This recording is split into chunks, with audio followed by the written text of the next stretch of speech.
A história é uma grande galeria de quadros, onde há poucos originais e muitas cópias. A história acabou por encontrar o Brasil. No símbolo centenário da Revolução Francesa, o destino de um povo seria redefinido. Os interesses de poucos sequestraram o futuro de muitos. No início do século XIX, quando a família real portuguesa se instalou no Rio de Janeiro e fundou o Império Brasileiro, foi plantada uma semente. Essa semente foi cuidada para que crescesse em terra fértil, para dar bons frutos. Cresceu, frutificou e obteve vigor ímpar. Porém, não se pode dizer o mesmo sobre os países que cercavam o Brasil, que cresceram entre pedras, não formaram raízes, ou foram sequestradas e perderam seu destino. Enquanto a América Latina era um conglomerado de repúblicas com sucessivos golpes e ditadores guerreando pelo poder, o Brasil era uma monarquia constitucional. A coroa, o parlamento e a justiça eram instituições sólidas e alicerçadas no Estado de Direito, nos princípios constitucionais e nas práticas democráticas. Porém, neste momento, era a vez de o Brasil ter a sua semente roubada. As insatisfações de alguns setores da sociedade não seriam por si só motivos para a queda da monarquia. Porém, interesses escusos agregariam esses descontentamentos, cometeriam um atentado à vontade do povo. Impregnados pela mentalidade positivista, os republicanos tentavam disseminar as suas ideias a qualquer custo, porém sem sucesso. A ideia de república não era aceita pela população brasileira. Os candidatos do Partido Republicano raramente se elegiam para algum cargo. Tendo em vista que os republicanos não tinham apoio da população, a única forma de tomar o poder seria através de um golpe militar. As chances de sucesso desse golpe eram mínimas, pois a Marinha do Brasil era extremamente fiel ao Império. A única esperança dos republicanos estava depositada em Marechal Deodoro da Fonseca, herói da Guerra do Paraguai, mas que estava insatisfeito com o desprestígio da monarquia em relação ao exército. Essa tarefa não seria fácil, pois Deodoro era amigo pessoal do imperador. Foi quando o major Solon Ribeiro colocou em prática uma armadilha para cooptar Deodoro. Solon fez circular uma história inverídica de que o governo havia mandado prender Deodoro da Fonseca junto com Benjamin Constant e o próprio Solon Ribeiro. Os boatos provocaram o efeito desejado. Revoltadas, as tropas se rebelaram nos quartéis. Foi quando o presidente do Conselho de Ministros, Visconde de Ouro Preto, tentou falar com os chefes militares para apaziguar a situação nos quartéis, sendo ignorado. Na manhã do dia seguinte, Marechal Deodoro e suas tropas marcharam até a frente do quartel-general, onde estava o Visconde de Ouro Preto. Sob ameaça, Deodoro expulsou o ministro do cargo. É o exército, armado, na rua, sem nenhum apelo popular, indo avisar para um ministro que você não tem mais o cargo e não se atreva a retomar.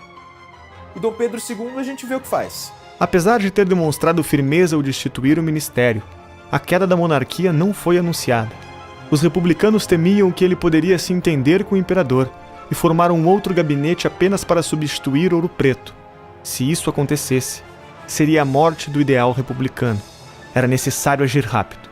Os positivistas e aí os revolucionários republicanos achavam que se não desse o golpe num período muito curto após a abolição da escravidão, que eles iam perder as suas bandeiras.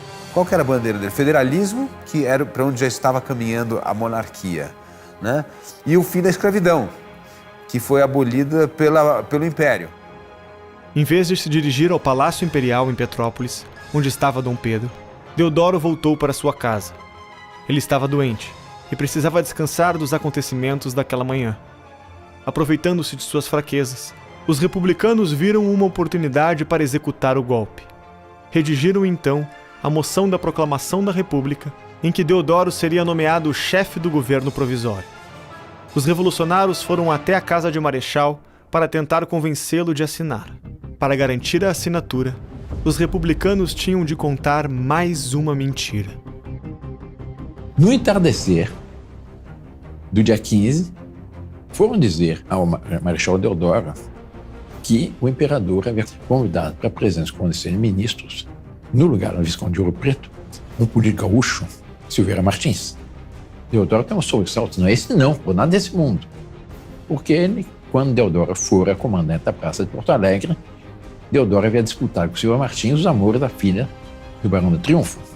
A filha do Barão do Triunfo, que é Adelaide, preferiu ao Silveira Martins. E quando disseram esse não, eles disseram esse não, tá bom, então assine aqui. Apresentaram a ele o documento de proclamação da República. Ele teve a fraqueza de assinar.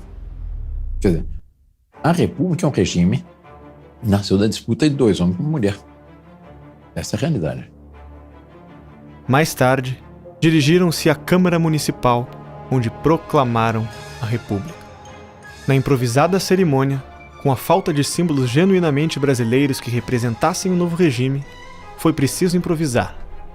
Não por coincidência, foi executado o hino nacional da França, berço dos revolucionários franceses, e foi hasteada uma bandeira que imitava a dos Estados Unidos, mas substituindo as cores originais pelo verde e amarelo. Em Petrópolis, Dom Pedro recebeu o telegrama de Ouro Preto, relatando os acontecimentos. Dom Pedro II, fragilizado de saúde, percebe que a situação está difícil.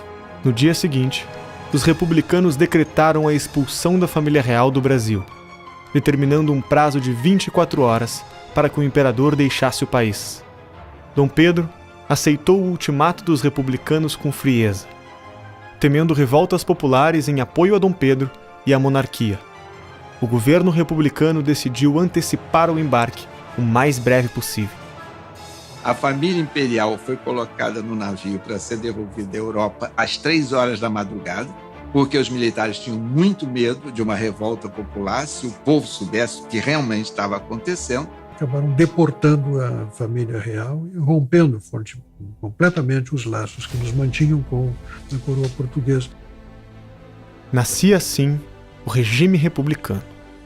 Às pressas, escondido, em meio a trapaças, mentiras e sem nenhum apoio da população. A República, eu digo que foi um golpe mal planejado.